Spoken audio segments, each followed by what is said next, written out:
Here we have a pretty cool sassafras two-piece body. This is going to be a totally one-off custom guitar, super unique. I do have some of the other parts already milled down and kind of ready, but we're going to run this through the planer and the sander, kind of get it laid out. Welcome to Dave's World.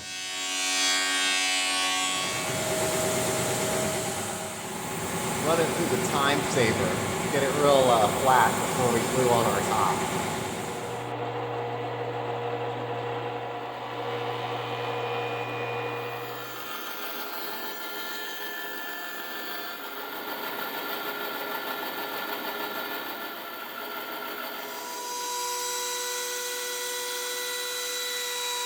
We have our truss rod in. I know this is covered, it has like a coating on it. I still put a piece of tape over them and then this is like a designer brand like clamp. Expensive. A 25-inch like PRS style scale length. It's actually the style of the original basket weave. That's what we did as our first 25-inch scale length guitar. This is just going to be a set neck kind of carved top version. You can kind of see in general like the difference between like a PRS or a Gibson style neck. It's like super thick versus the 1-inch. Totally custom. Basically, our customer Jackie is so cool. She gave us tons of freedom on this guitar to kind of do like sort of whatever. But we're going back and forth designing it as we go, and it's a lot of fun. But this one's getting super small fret wire and pretty round 9.5-inch radius. So this zebra wood isn't tremendously difficult to radius. It's not like hard maple or anything. Just take our time and get it right. I start with like 80 grit, but we don't finish with that. That'd be too rough.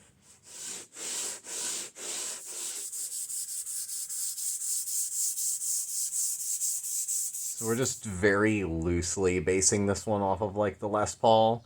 We'll use the 59 template, but just kind of for some rough external dimensions. We kind of want to keep it within the neighborhood of like single cut PRS and Les Paul, but we're going to do our own design. So kind of just messing around here and going back and forth with our customer on what we like, what we don't like, but we mostly like everything. So that's our problem. Super Max is off. We do have a really good collection of sassafras here in Dave's World, and we're doing a couple of guitars out of them. Probably, I don't know, we'll end up doing probably like a dozen guitars eventually out of sassafras. It'll be so cool. But what we did was we picked out this piece and thinned it down with the 3-phase planer. Run this through our Super Max mini drum sander here. Get these even flatter than they are right now. Then we're going to glue this thing up.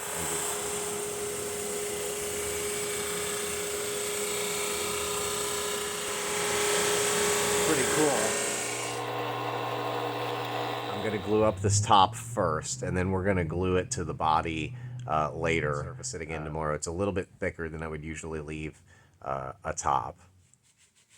So all of our woodworking friends have warned me about gluing up this purple heart and how it's really difficult. So it took a little bit extra time, and it's looking pretty good right now. So let this dry overnight, and we'll see how it looks in the morning. We'll still run it through our drum sander again to get it totally flat, but it's just gonna sit for a good while. This thing's pretty flat, but it still has a little bit of a ledge there, so we're gonna just keep running it through a couple more times. This thing makes short work of this, really flattens it great. Is drill out the back for the tone pots and the selector switch and stuff a while, get all that stuff done for the wiring, and then hopefully glue on our top today.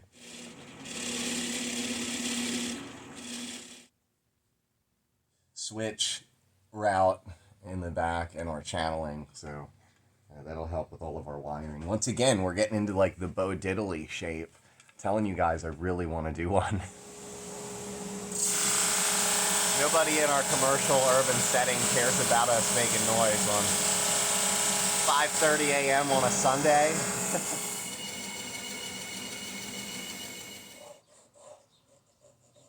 Headstock veneers get super, super thin, really get everything flat. Look how thin that is.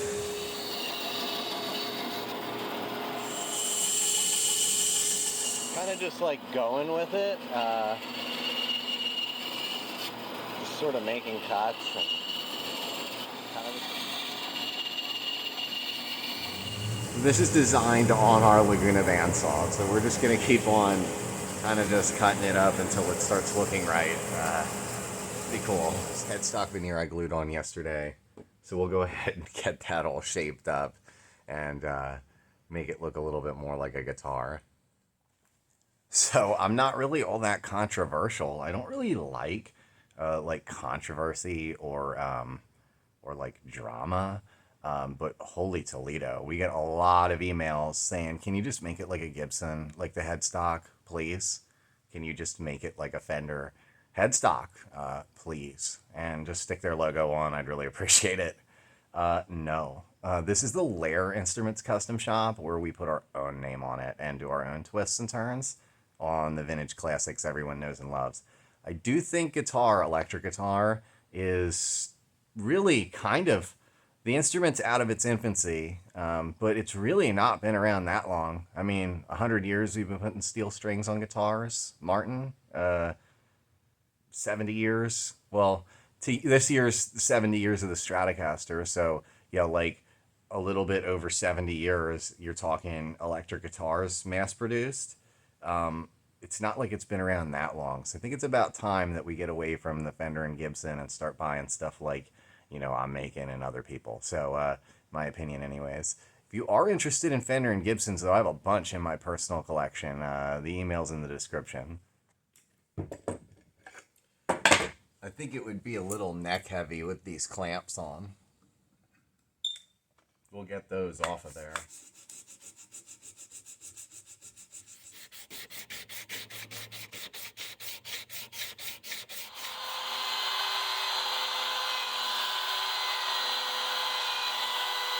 Carve here. I'm going to map out our carve, freehand route it because, well, there's no template for this. It's totally handmade. We'll do the plane. We'll get the neck ready, route everything. This thing's coming along, but it's... I know we like our little 1/4-inch router, but today we're going to get a little bit more serious. Let's crank it up and see how this goes. I haven't used this router since I was right out of high school. It's the last time I used this router.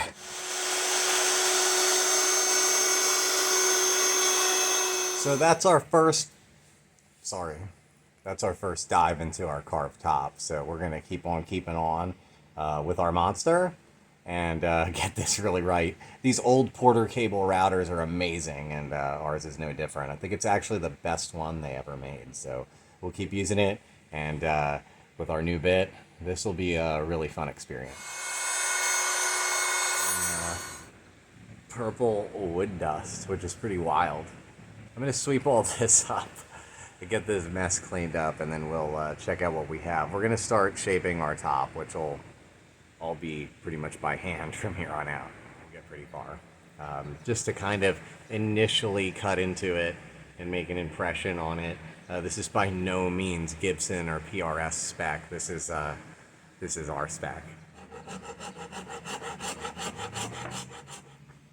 It's like real woodworking with these chisels.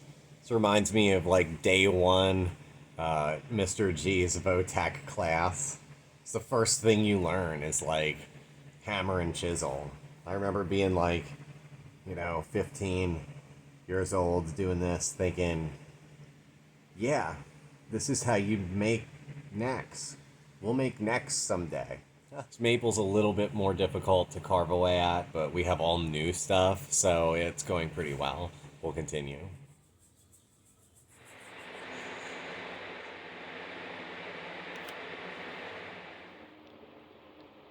It's like the most standard 4mm Allen wrench. Wonderful. We could actually just leave it like this, but I'm going to make a little cover. So without having like a template to go by, I just wanted to mount the hardware a while and check all the angles. So stop tailpiece, It'll be like a Les Paul style. And then we'll have our two P90s. So this thing's going to line up really good. We already have our neck profile, done somewhat. Still a lot of little customizations, but getting closer. Now, because this guitar is being built and designed to be carried in a gig bag, we're going to do like the Gibson 70s style, like headstock scoop.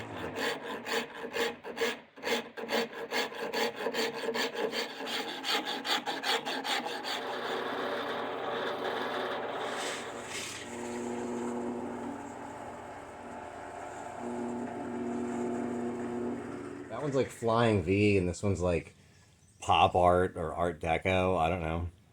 Just thought it would be cool. We'll go ahead and glue it up, and we'll check it out, do the final sanding and stuff when it's all one piece, and enter the spray shop. I kind of just stuck the plastic P90 covers on there for the look, but it's definitely kind of like a really loose version of like a solid body. Like, I want to say it's somewhere between like an SG and like a Les Paul and like something else, maybe a Dan Electro, I don't know. Anyways, we'll glue this thing up.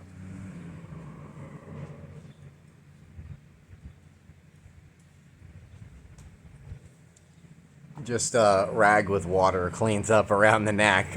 We'll sand everything tomorrow, but we'll just let everything sit tonight. Art Deco rear covers made. Little bit of touch-up sanding here and break all of our edges, and then it'll be ready for the spray shop. We'll seal it and pour fill it tomorrow. Awesome. It is Friday night, and we're not out playing tonight, but our guitars are out playing tonight. We have several of them. We get text messages, usually on Friday and Saturday nights, of our guitars out all over playing. So cool to see the customers out using them as much as they do. So we are going to do like a real slight body cut on this one, like a contour, but not like as deep as a Strat or anything. Once again, just kind of like a slight bevel, sort of like an SG. We'll take this one over to the spray booth. It's just going to be all natural, so got it all prepared, sanded really fine, and we'll hit it with sealer.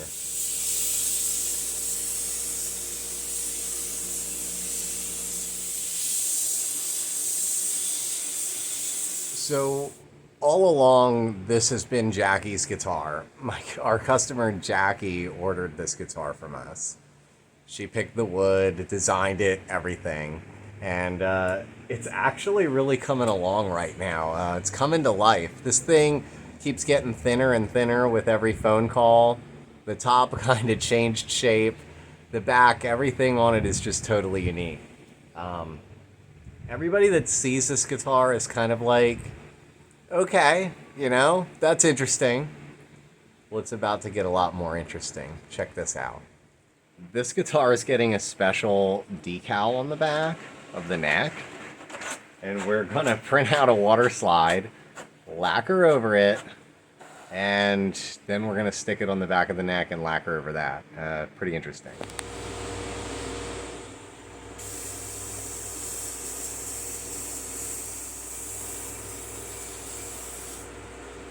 Me and Jackie talked about doing this custom guitar.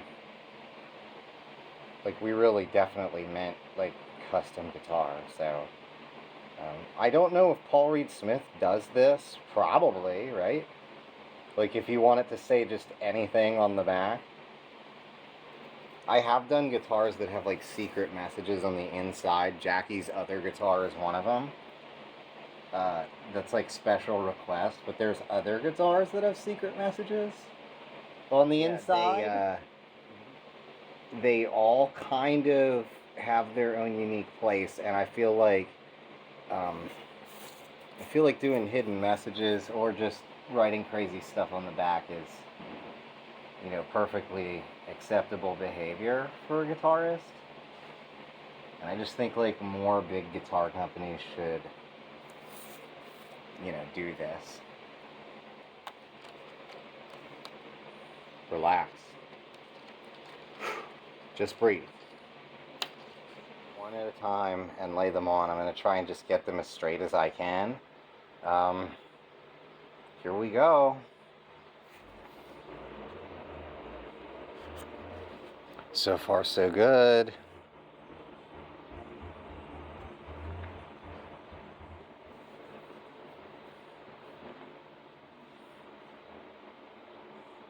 God, I'm so nervous. Just breathe. It's like the center has to go on first, and then it comes. All right, I'm going to get all this water off. Slides worked out really good. They're really nice. And I just lacquered over them twice really lightly and soaked them and put them on. So this is awesome. So I'm gonna let this dry for a while, and then we're gonna lacquer over this to trap it under the finish, and that's our next challenge. So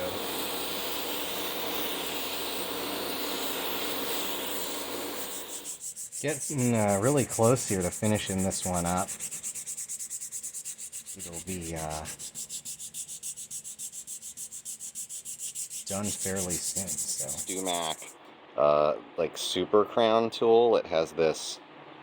It's like a special file that like rounds the frets, because these are really skinny frets, and kind of works well. I haven't used this in a really long time.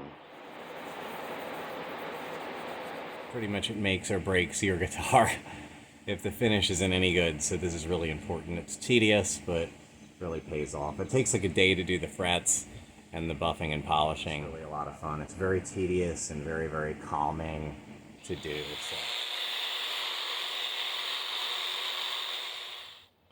So we're all buffed and ready to go. We're going to have one long wire here. Our two P90s. These are Jairo Sanchez again. This is Jackie's second guitar from us, so she said, well, have the guy who did the other pickups do these. So he strikes again, man. Sanchez pickups. We've never tried his P90s yet, though, so that'll be cool. We're going to wire them with a one-tone and volume setup.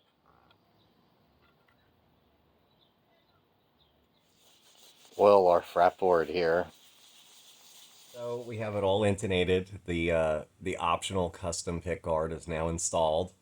Everything about this guitar is so thin, very, very, very small neck profile, and of course the custom decal that's holding up really well. We're going to take this one to the gig tonight, but first we're going to isolate it through our Mesa Boogie and test it out. Really just see how the Lair Original really stacks up against everything else we've made so far. Okay, so the Lair Original, very interesting here. We didn't do as much of a headstock break angle as like a Les Paul, simply so it'll still fit in a Fender case. Yet another unique feature. This is like totally, I mean, realistically, this is the smallest neck I've ever made, and very, very tight string spacing. Special hardware. I carved the nut so it was tighter string spacing, and it's already a 1 5/8 inch nut width. So this thing is totally like no resistance, nothing.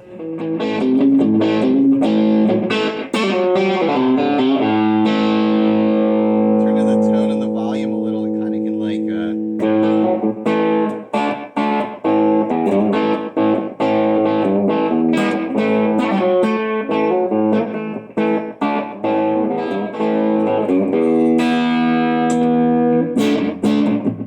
that's insane. I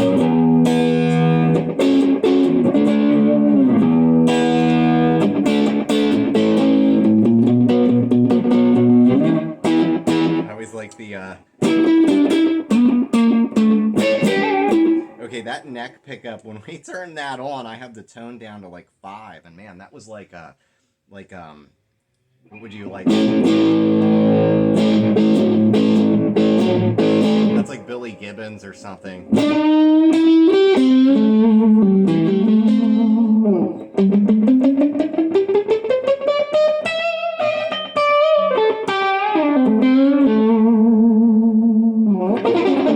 Just have that singing sort of quality.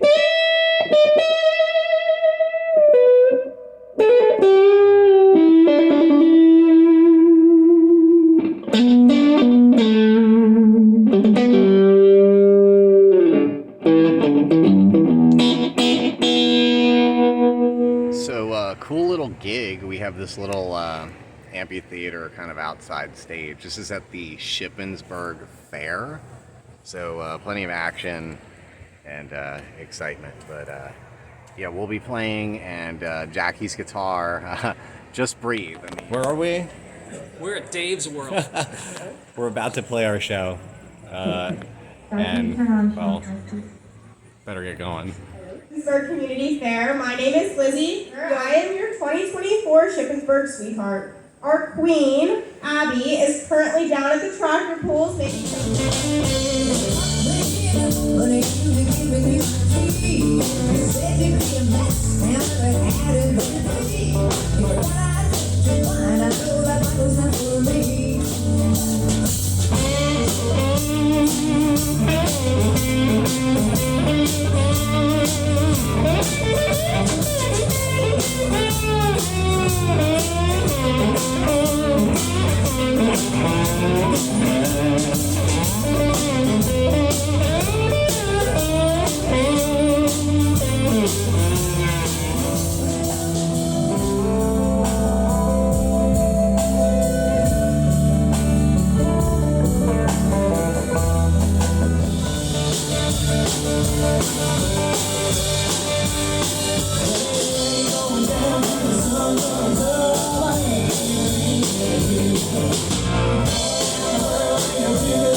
So our testing tune on our Lair original here is pretty successful, I would say. ES330 neck angle on it with the P90s and everything about that, and kind of the dished top.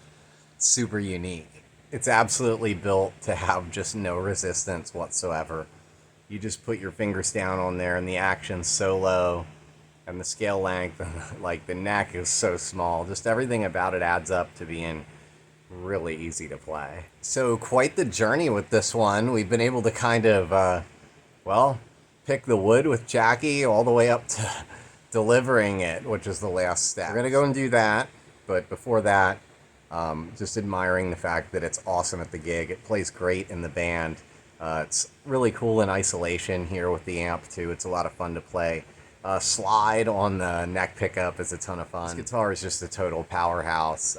Really cool looking, and the customization on it is, well, obviously, you know, if you don't like it, well, just breathe and you'll be fine. Deliver this one to Jackie because it's so special. So we're gonna go and do that. But for now, thanks for visiting Dave's World.